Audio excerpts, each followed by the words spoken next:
Hey everyone, thanks for joining. Our video today is going to be on mental health and spreading awareness on mental health.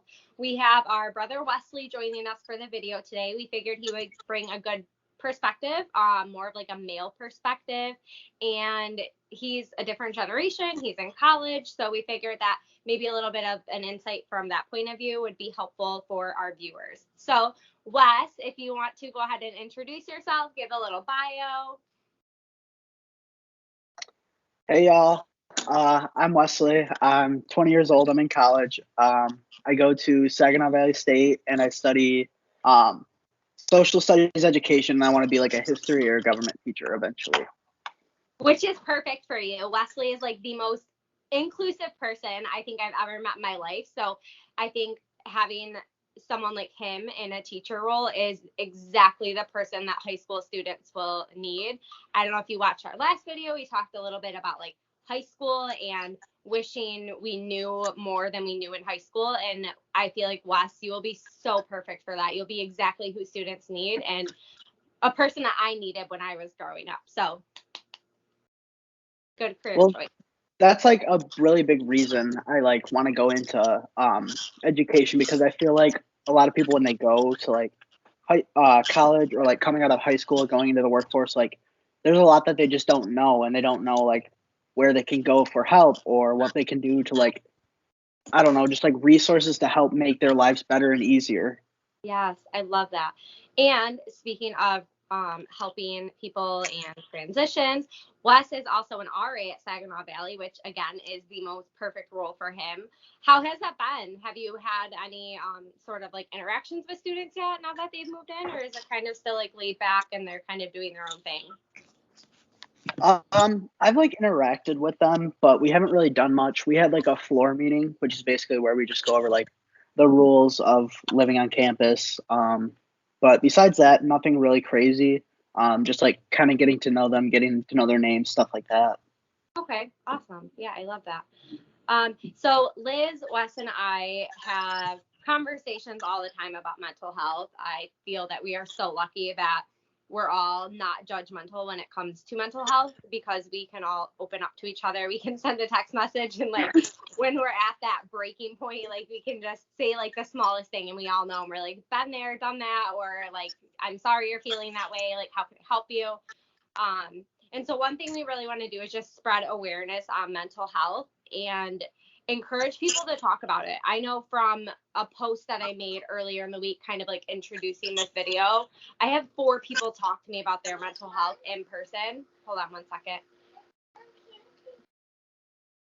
In person about their mental health. And they came up to me like with the post and was like, this is me. Like, this is exactly me. This is exactly how I feel. And I just feel like spreading awareness about what you've gone through kind of opens the door for other people to feel comfortable talking about their mental health and not being ashamed of it. I know we talked about that last weekend too. Liz, Wes, and I did. Yeah, it's so true. I mean, I guess I kind of always tried to like hide my mental illnesses and like not be super open about it. And always put on like the brave, strong front.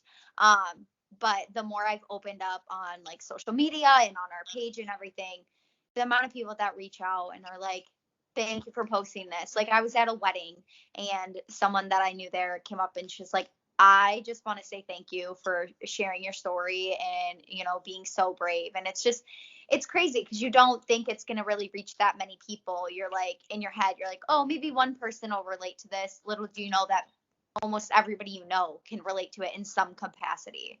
Yes, I agree. And I know that, like you were saying, it can be scary to talk about your mental health and like you do just want to put on a brave front. But I am telling you, I don't think I know one person who hasn't had a mental health battle. And even if it's just like I was saying in my post, situational anxiety, or if it is something more severe and underlying, like you need to talk about it to figure out what it is. You can't, it's not healthy. You can, but it's not healthy to just brush it under the rug and act like you're okay. That's one thing that I really like about like my generation. We are like, obviously not everyone is, but like for the most part, we're pretty open about it. like coming to college, it was kind of eye opening because everyone just talks about like what they're going through, like if they're depressed, if they're anxious, like things like that. Um, like when I'm just hanging out with like my RA staff, like some will casually say like, "Oh, I'm so anxious," or like, "Oh, I've been really depressed lately," and like it's just like normal. It's not like something that they're ashamed of. And then like when they say it, everyone else is like, "Yeah, me too. I feel that." Like stuff like that. That's like one thing that I really think is like going to help people feel better about their mental health moving forward. That's so awesome that, like, I don't know, you could find that community of people who do share those types of things with you. Like Melissa was saying, I know the three of us are always like, I don't know, in our group chat and like being there for each other, but it's not like we're physically there all the time. So it's nice that you have people there that you can talk to about it, and you don't have to be ashamed about yours. They don't have to be ashamed about like their struggles. It's open. That's something I really like to push my resident, like push, not push, I guess, point my Encourage. residents towards, is like being able to be open about that and like being able to acknowledge that they need help, and like because we have the resources on campus to help them with that, even if it's just like a 15-minute conversation in one of the lounges with me, or like sending them to the campus wellness center, things like that. And a few weeks ago during like RA training, we all the new RAs got certified in mental health first aid training, which is basically like what to do in like a mental health emergency, things like that. Which I think was like a really cool step towards like being able to be open about that stuff. Yes. I feel like so many crises could be prevented by having that type of open communication and preparing leaders like RAs in your example, or orientation leaders, preparing these people of like how to spot people who are like hurting or need help but are afraid to reach out, or maybe at home parents don't think mental health is a real thing and they're just like toughen up, or you don't talk about your feelings, like, or people who don't feel comfortable opening up to their family, because it's true, like a lot of people don't want to disappoint their parents, or they're afraid that their parents won't think that it's real. That's like something I hear from a lot of people up here is that like when they go home they like just instantly decline mentally because they can't be so open about it. But then when they get here, they're just like a new person because they can be outward about it. They can express that. They can get help. Things like that. Like that really is like really sad to me that people can't be open about that stuff. I think so too.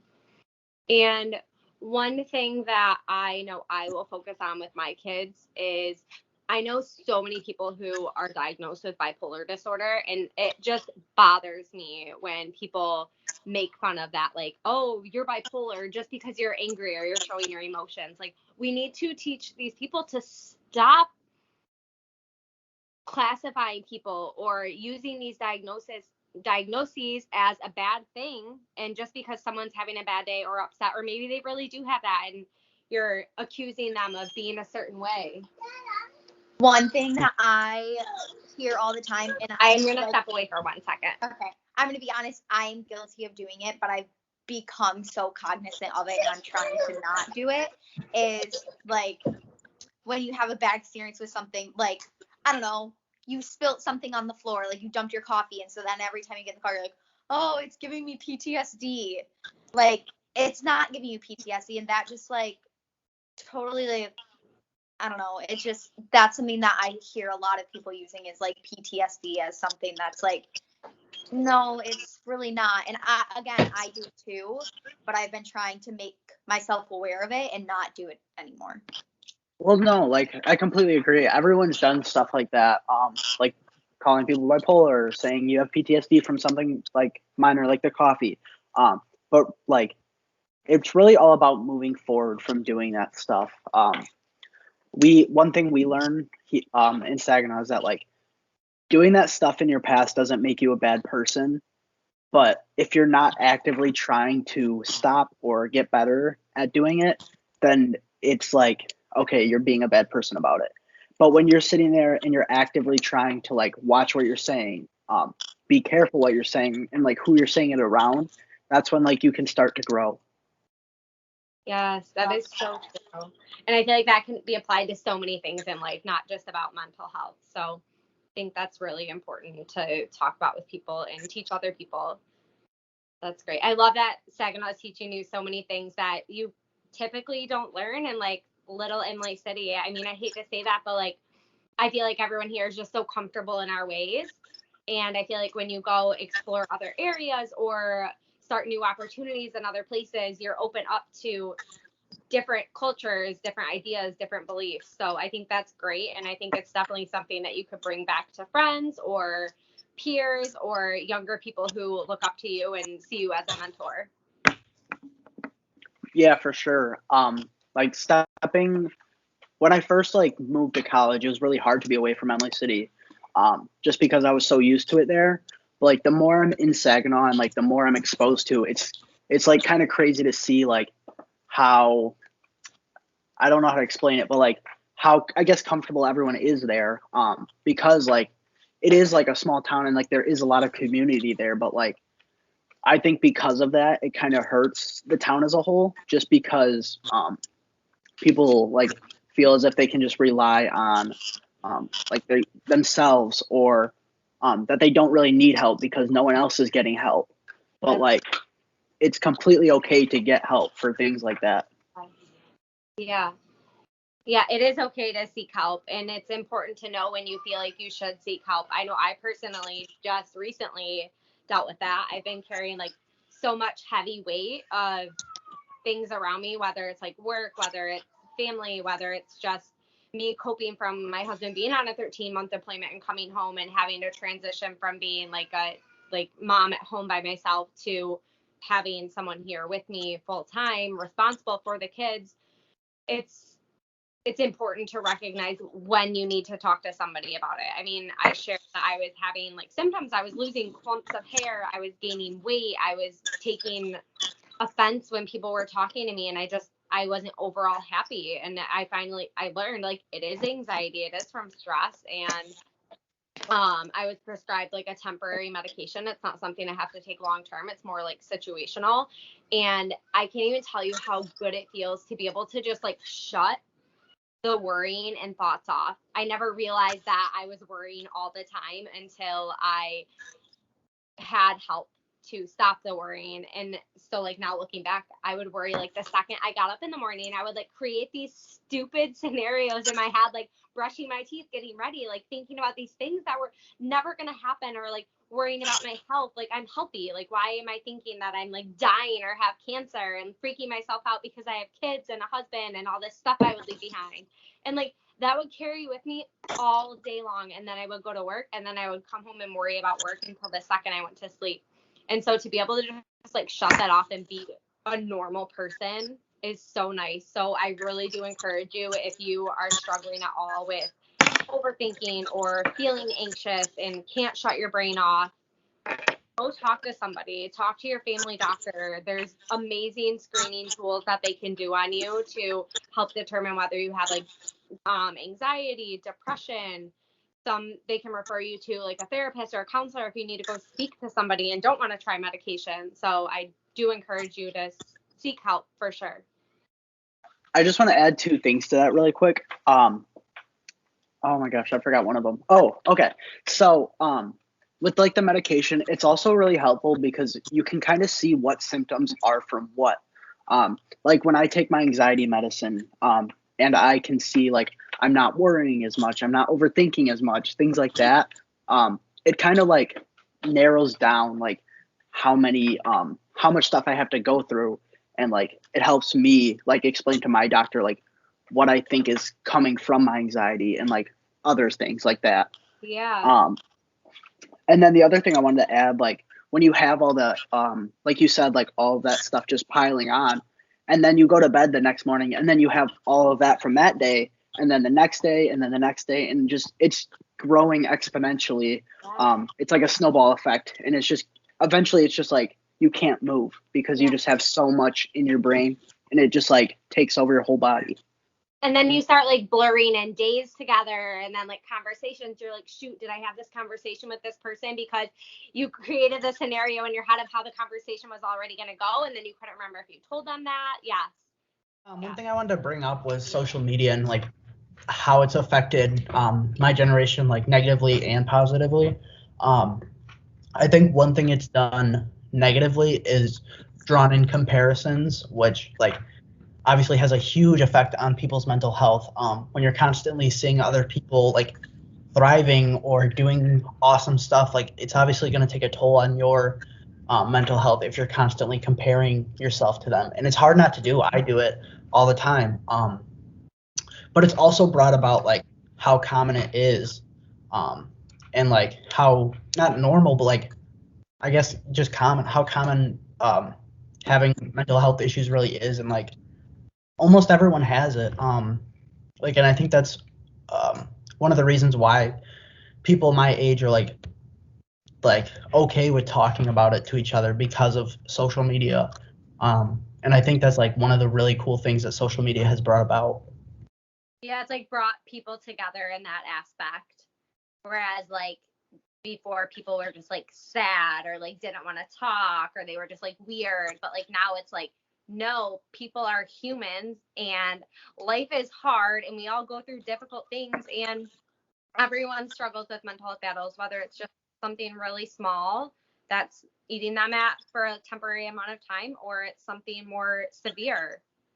And it's so crazy how like there's so much shame and like, I don't know, negative connotation around speaking about mental health and about like being depressed or having anxiety. But it's so normal, like, and so common that like I just feel like it should be more accepted to be talking about, because it really truly is more common to have a mental illness, again, like you said, even if it's something small, than it is to not. I agree. And stop shaming people like for taking medication. I know I was guilty of it before I started on mine. Like, it's so much better to take a medication to help you heal than it is to avoid it. Like, would you take medication for your high blood pressure? Would you take medication for your diabetes? Yes, you would. So you should take medication for your mental health if you can't resolve the symptoms otherwise. Like, it's okay to have pharmaceutical help. It's literally like, and it's your brain. Like, yeah, that's a body part. Yes, an organ. Yes, it's so crazy. But one other thing I wanted to say in regards to Wesley and social media is I was in the car the other day, and I don't know about anybody else, but I am such weird. Just talking about this at work. I like verbally talk out loud to myself when I'm in the car. Like, it's not just like thinking in my head. Like, I will physically have a full conversation with myself in the car.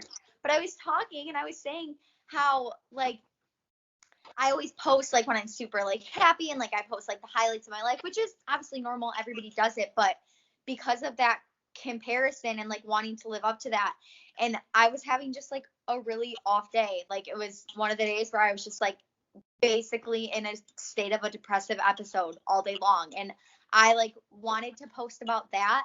And I started thinking about how like there's always talk about how, oh, people just portray like themselves so happy for other people, but that's not always the case. Like, I portray myself as like being super happy and having a great life. Sometimes it's to try to convince my own self that like that is the life I'm living. Like, oh yeah, I'm out to eat with friends. And like, again, like, I'm not saying I don't have a great life. Like, that is a good life. But most chances, like if I'm posting something, sometimes it's because I want to try to convince myself, not because I'm trying to convince other people, but it's because I see other people doing it. And so I feel like for me to be fulfilled, I have to live up to kind of the own expectations that I've put on myself. But I've done that because of what reality says I should be doing. That's so do you need No, go ahead, Les. Okay. I just had two things to add first. I totally get that. When I like get like when I get really depressed, I'll start posting on like my social media a lot. Kind of like to convince myself like that I'm okay, but also because like I want people to reach out to me, but I don't want to reach out to them and feel like I'm being the burden. And then I want to jump back to like mental illness being like more common than not. When that's brought up, a lot of people will like look at like data and say that like once like mental illness was talked about more, there was like a huge spike in like diagnoses or like saying that you have it, and people use that to say like that like it's not valid or it's not real, but that's just because like it was being talked about, so more people like felt okay about it. When stuff like that happens, a lot of time like it'll shoot up as like a spike, and then it'll eventually like dribble off or like plateau. And that happens like with a lot of things. It's a really common phenomena. You see it in like a bunch of things throughout history.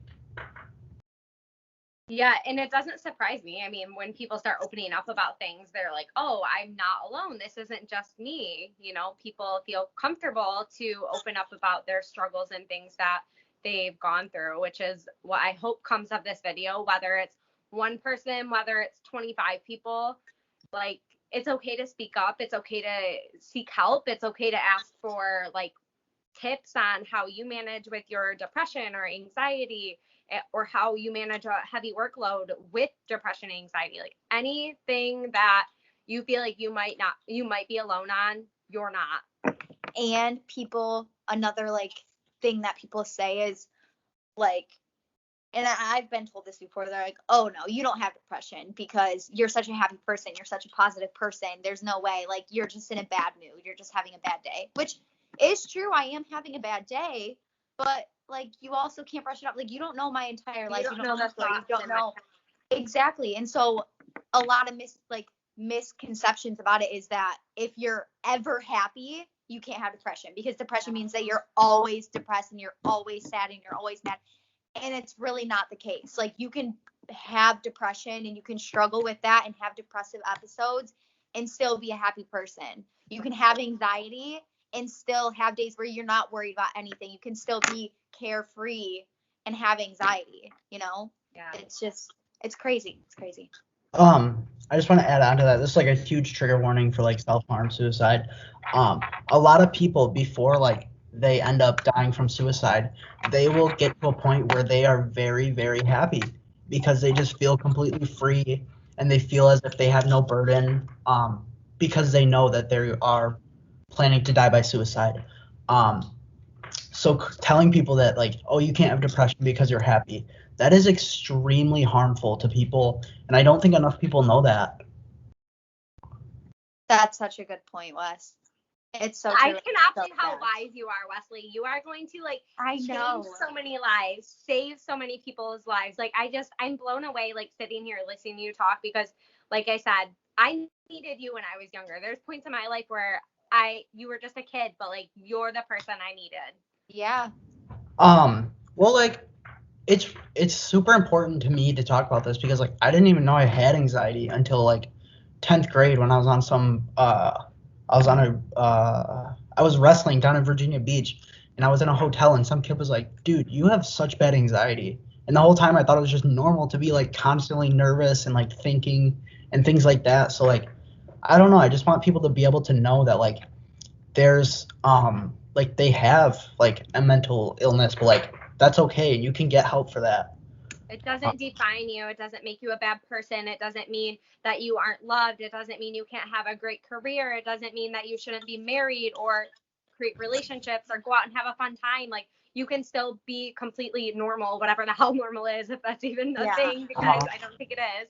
Well, getting that diagnosis is going to help, because you'll be like, once you are able to accept that like this is the reality of yourself, you can find ways to cope, whether it is like seeing someone, getting medication, no matter what it is, but you're not in this state of denial anymore. You don't have to be ashamed of it, you know?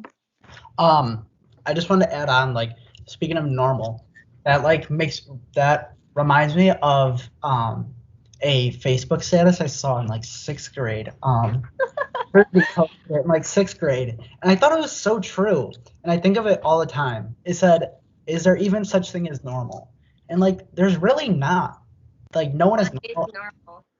Well, it's whatever society decides that it should be. And do you know how many times that's changed throughout history? Like exactly. Normal isn't actually a thing. No. So mental health is normal, and let's make getting help, finding support, and not hiding from your symptoms and diagnosis normal. Who's with us? Also, Woo! like, before we wrap up, I just want to be like completely transparent. Like, doing something like this is like really new for me, and like obviously you can probably tell throughout the video, like I have a lot of anxiety just talking about this, because like it's like not just me and like a few people or me and my friends. Like my eyes are darting around, I'm like using my hands a lot. Like that's okay. It's just like I'm trying to work through that stuff. And I'm hoping like me talking about it can help other like specific, I guess, like men work through theirs, because a lot of times they feel like they can't talk about it, but like you completely can. You're not less of a man for talking about something that you can't control. I know like a lot of like my guy friends struggle with it, but like it's okay to not be okay, and like I think men need to know that. It's You're a honestly great advocate. so, yeah, and it's so refreshing to see like you as a man or any other man like being able to accept it and to be able to speak upon it and stuff. So I think, Wesley, I know we've already said it a million times, and I know that I say this all the time, but you really are like the most incredible person, and you're such a great advocate, and I'm so proud of who you are, and the way you pursue advocating for other people. Yes, I agree. I love you guys. I love you too. I'm going to post the National Suicide Hotline at the end of this video, along with a couple other resources that could be useful, whether you're dealing with like anxiety, depression, or anything like you're in a abusive relationship, an abusive home, you know somebody, and that we'll just share a lot of resources at the end of this, so you can reach out if there's something that you need help with. So feel free to reach out to us. Let us know if you can relate to anything from the video. Wesley, thank you so much for being brave to share some of your story, your insight on mental health, advocating for people your age, people younger, men, women, whatever it is. You're so inclusive, and I love that about you. So thanks for doing a video with us, and I hope this is not the last one. Yeah, thanks for having me. Yes. All right. Bye. Love you guys. Bye. Bye, world. Bye. Love you.